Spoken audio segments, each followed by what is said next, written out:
Day of the Dead is something to celebrate in terms of honoring both the living and the dead. And the way to understand that is the act of life must also have the understanding of death.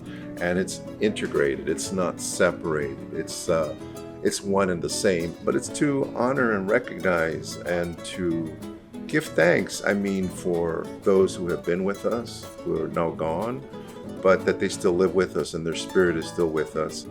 Here at the Sherman Heights Community Center, this is a very active community space. Right now, you have many altars that are contributed by the community.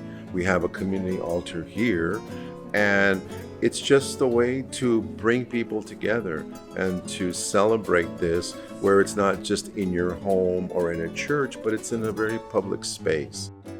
I am teaching a course entitled Race, Religion, and Social Justice. And what we're trying to do is recognize the role of the sacred in relationship to social change and social movements. And so throughout our history, especially communities that don't have a lot of resources and power, faith has been a very important example of that. And so I see this as a living tradition, and I want them to really witness it, that they're not going to be able to witness on the USD campus. It really connected with me, honestly. Since I've actually lost loved ones myself. I lost my father and my great-grandmother last year.